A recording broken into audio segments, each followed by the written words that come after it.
it was the rhymes. Oh, it was the rhymes. I thought they were a bit dated. But the updated part of it was the hook. Now, my mind works crazy. I don't know where I heard these records before, but it was etched in my head. Hey, you, get off my cloud. You don't know me, you don't know myself. Hey, you, get off my cloud. Who is that? Hey, you, get off of my cloud. Right. Now, see, now, I think that's Boosie Collins, but it was stuck in my head, right?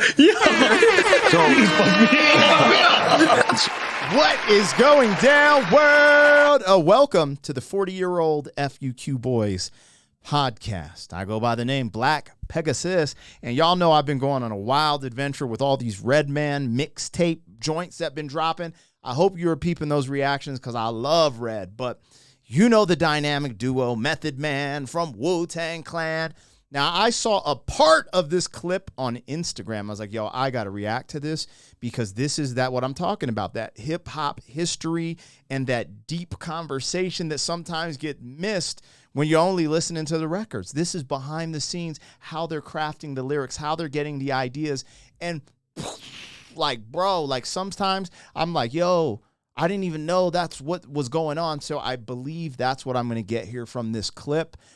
So I went and got the original. Anyways, let's get started, you guys. Don't forget to like, share, and comment on all the content. But if you really rock with the vibe, subscribe to the channel. You know what it is. 40. Wrong one. 40-year-old boys are back in town. Boys are back in town. 40-year-old boys are back in town. The boys are back in town. 40-year-old FUQ Boys podcast. Malt liquor for your ears. 40. All right, you guys, let me get this logo down and pull the video up. You know what it is. Please support the original content on the channel the same way you do these reactions. And I'm going to love you a long time. Now, we just dropped an original interview, an in-studio, in-person interview with the legend himself, MC Supernatural, a.k.a. the father of freestyle. When I say freestyle, I mean off the top of the brain, in the moment. All improv, and we got him to freestyle. He broke down stories no one's ever heard before. I mean, it was incredible. So if you guys get a chance, please check that out. When you support our original content, it helps us produce more. Now, let's dive into this. Now, let's just keep it a buck. This is the Street Champs content on Revolt, so make sure you're checking them out. I want to give them their just deserves. I am reacting to their video, and they produce this content. So just want to give them a little shine and love. Now, before I found that little clip, they were talking. I'm going to bring it back just a little bit because they were talking about some stuff where I was like, yo, this is kind of ill. So let's just see what we can find and get to it. There. True. Oh, yeah, the R&B group. Yeah. Matter of fact, the lead singer dude, a little short one. Right. And, and I remember the Papa Stopper had like that's the mic for people that don't know. Yeah. That's the mic for people that don't know the Papa Stopper. At the hanger. All right, let's get into it. With the stocking wrapped around. Yep. You know what I mean? We just caught the shit like that. That kind of shit. That's the youngest don't know. That's the original Papa Stopper. Don't know it. The booth was the size of a small closet in the projects. Period. Right. But I got it done. I got it done. If people knew what I went through to get that 4 mic album, and they gave me 4 mics in the source, I wasn't mad at it. He should have got 5 mics for his first album, but they're tripping. That's just how the game goes. Before this, he was talking about his first album got destroyed in a flood. And while Wu-Tang was on tour with their first album, he was re-recording. So while they would go perform the show, then everyone go to the after party, he would go to the studio with RZA re-recording his first album that got totally ruined in a flood. Crazy. Anyways, the story goes on. Well, it felt like something. So, I always wanted to ask you, because we was playing this record earlier, and they said you hate this record. What record was it? Was it METH? Yeah, that's what I heard. I saw an old interview where you had said you didn't really like the record. You had to be convinced of it. Yeah, but over the years I learned to love it. Oh, that's what I told you. I said, you asked him now, he's going to say you probably loves it. Like when I wrote Method Man, I was like 15, 16 years old. Right. 16, 17, yeah. He wrote a hip-hop classic, an anthem, when he was 15, 16 years old. ain't that some and this is before technology, right? Like this is before kids knew, hey, I can be a rapper. So like I'm a crazy.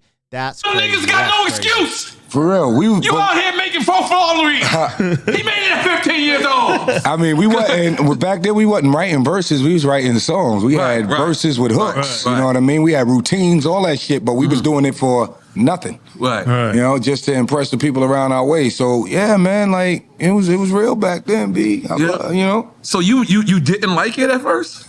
It was the rhymes. Oh, it was the rhymes. I thought they were a bit dated.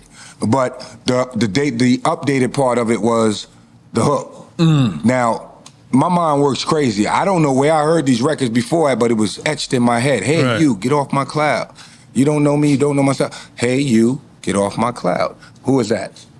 Hey, you, get off of my cloud. It's funny, the way he said it made me think of Billy Ocean.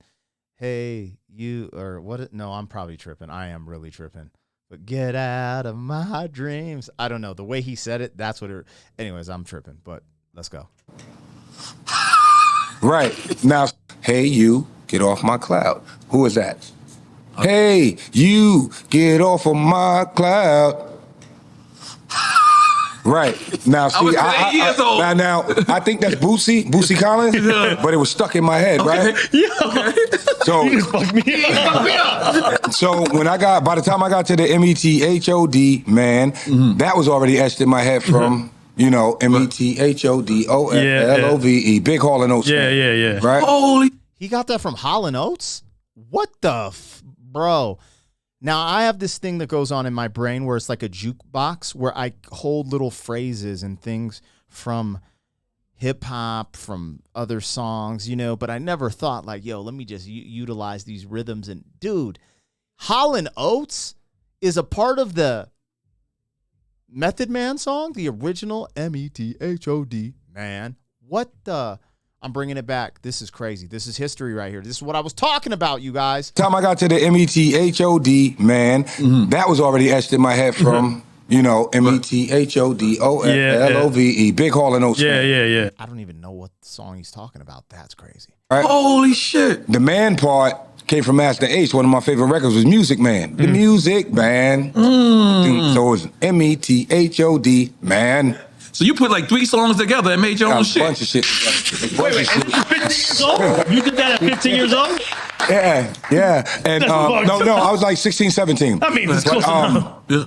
The other hook part, I got fat bags. That's the Beatles. She's got No, that,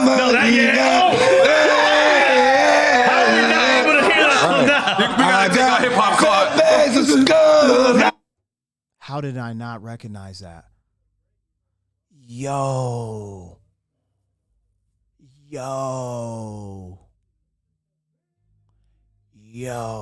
that's crazy. It's right under my nose. I should have known that. No, that, I mean, it's close enough. The other hook part, I got fat bags. That's the Beatles. She's got No, that,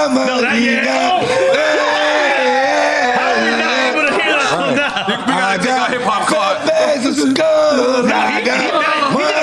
He did a mashup. Yo, holy shit. Because I've lived in remember, like, we didn't have, back in the day when we were shorties, we didn't have, like, video music box, you know, video jukebox. And the closest thing that we could get to seeing hip-hop videos was never, really, if you think about it. So the videos that we did see was top 40 countdowns. Right. A lot of rock and roll. Wow. A lot of rock and roll. I remember I was a big Bon Jovi fan. You give love a bad name. Then they came out with the Wanted Dead or Alive. I was like, John Bon Jovi is a bad motherfucker. Yeah. Then I found out we born on the same day. It was over. Oh my God. Over. Yeah, no. Those are great records. The Young Guns joint. Yo, Come on. Holy shit. And you said you wanted to ask about the songs coming Now, out. you know what's crazy? I had never knew. Like, I had always debated what had dropped first. Was it Protect Your Neck? Protect. Or, Method Man was already done though. I sat there and watched RZA make the beat. I sat there and watched RZA make the beat for Wu-Tang Clan. Ain't nothing to fuck with.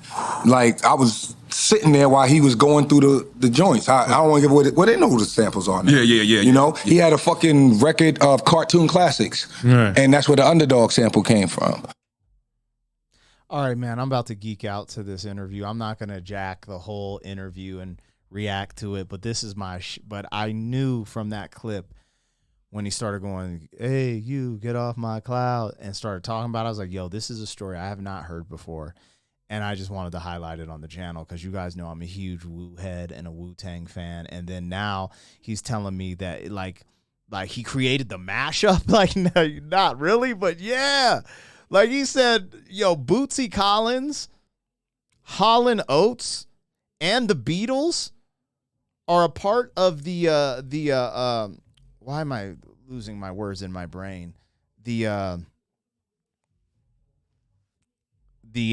inspiration to creating METHOD, man. Really? Bootsy Collins, Hall & Oates, and the Beatles? That's some inspiration too. And it's true. Back then, like, you know, when we started getting MTV, because he's a little older than me, I'm guessing he's probably 10 years, maybe 5 or 8 older than me. And it's there's without the internet, things were so different, man. I had a beeper. This is crazy. Hold on. Right? And the Method Man sample was, I don't know if Rizzo want me to tell that either. All right, go ahead. All right, well, fuck it. You don't even know Thelonious Monk. And the sample's so small, you won't be able to find it. Right. Wow. For Method Man, you won't be able to find that motherfucker. So, okay, for Method Man, the song METHOD, man. Oh, how could I forget Master Ace? Okay, so let's make sure we get this in the brain. Bootsy Collins, Hall & Oates, Master Ace for the man, and the Beatles sampled from Thelonious Monk. Bro. So, you know, I was around for some shit, nigga. I'm around for some shit. Because I always, go ahead. But protect your neck. Contrary to, I had read somewhere that people misconstrued my words and thought that I paid $100 to get into the Wu-Tang. Yeah. Wait, now, what? the story goes like this. Okay.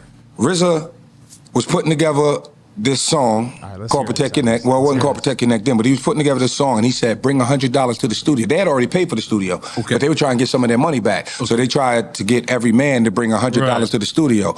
And I said, honestly, I think me and you are the only niggas that brought $100. They didn't even say shit. They just kept the money and shit. But, you know, out of it came a dope-ass motherfucking record and shit, you know what I'm saying? And contrary to what people think, no, we did not pay to get into the group. We all grew up around each other from teenagers, like pre-teenagers to adults, you know what I'm saying? So, yeah. All right, you guys. I'm about to nerd out to this interview tonight. Yes, sir. But I thought that was cool to highlight that one part on the channel. And you learn something new every day. Can I remember this? So Method Man, inspired by Bootsy Collins, Hall & Oates, the Beatles, and Master Ace, with some of the rhythms and patterns. And Thelonious Monk is where they got the obscure sample to create METHOD, man. METHOD. Dude, you learn something new every day, man. That's crazy. That's history for your boy. I mean, you see the backdrop. Now, I don't know if I'm kind of sus for that, but, you know, it's fan art, but it's like the Wu-Tang is my inspiration, and I got thrown in the mix of that picture behind me, but definitely not taking anything away from the clan, because they are the clan, and I'm just Black Pegasus. Let's go. Yo, I'm here for it, you guys. Anyways, hope you enjoyed this little moment I took out to watch this clip from the Drink Champs. That is epic. Epic, the original mashup. Let's go. Before we get out of here, don't forget to like, share, and comment on all the content. Also show their channel, Revolt, some love for putting out this content that allows me to have this conversation piece, which I feel like I'm in the room with them, kind of. Like, share, comment, subscribe. 40. Thank you for being some man. 40 years down the road, back again. FUQ, boy.